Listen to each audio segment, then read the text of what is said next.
मजहबी अक़ीदे के मसले पर, अक़ीदत के इजहार पर इस तरह विवाद खड़ा किया जा रहा है।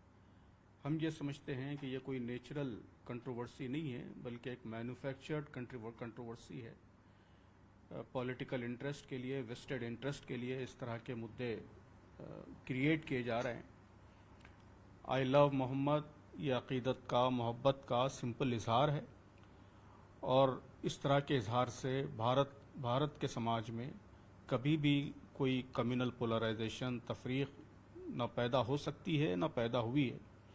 ये भारत की जनता की तौहीन है, उनकी इंसल्ट है ये कहना कि इस तरह के मजहबी अक़ीदे के इजहार से यहाँ कोई कम्युनल पोलराइजेशन होता है। हमारे मुल्क में सदियों से लोग एक दूसरे की धार्मिक आस्थाओं का एहतराम करते हुए, एक दूसरे के मजहबी अक़ीदों का एहतराम करते हुए मिलजुल कर रह रहे हैं। नबी करीम सल्लल्लाहु अलैहि वसल्लम, हज़रत मोहम्मद सल्लल्लाहु अलैहि वसल्लम से मोहब्बत का, अक़ीदत का इजहार तो हमारे हिंदू भाई भी करते हैं, सिख भाई भी करते हैं, सारे मज़हब के लोग करते हैं।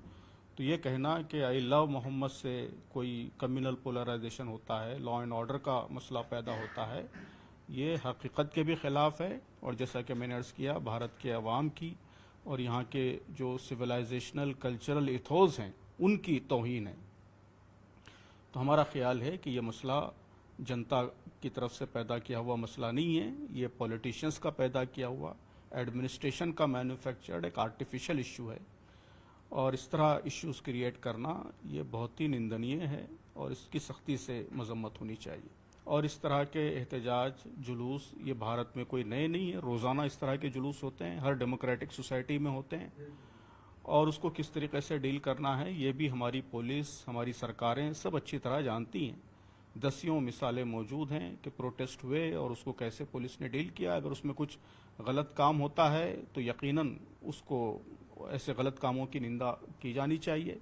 पथराव होता है, वायलेंस होता है, उसकी निंदा होनी चाहिए। जो लोग उसमें इन्वॉल्व हैं उनको यकीनन सज़ा मिलनी चाहिए।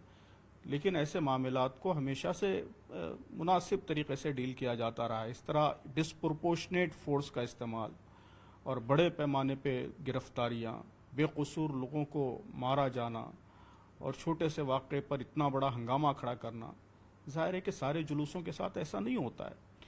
तो पुलिस का, एडमिनिस्ट्रेशन का काम यह है कि सारे मामलात को इक्वालिटी के साथ, जस्टिस के साथ, जिसे कहते हैं पैरिटी के साथ डील करें। तो हमको यहाँ ये पैरिटी, ये इक्वालिटी नज़र नहीं आती। तो इसलिए हम समझते हैं कि ये जो पुलिस का एक्शन है, चाहे वो मौलाना की गिरफ्तारी हो, दीगर लोगों की गिरफ्तारी हो, या जो डिस्प्रोपोर्शनेट फोर्स का वहाँ इस्तेमाल हुआ है उसका मामला हो, ये सारी चीज़ें कंडेमेबल हैं, इसकी निंदा होनी चाहिए। और जितने लोग गिरफ्तार हुए हैं मौलाना समेत, उन सबको फौरी रिहा किया जाना चाहिए। और जो पुलिस ऑफिसर्स इस तरह की मुतासिबाना कार्रवाइयाँ कर रहे हैं उनके खिलाफ कार्रवाई होनी चाहिए।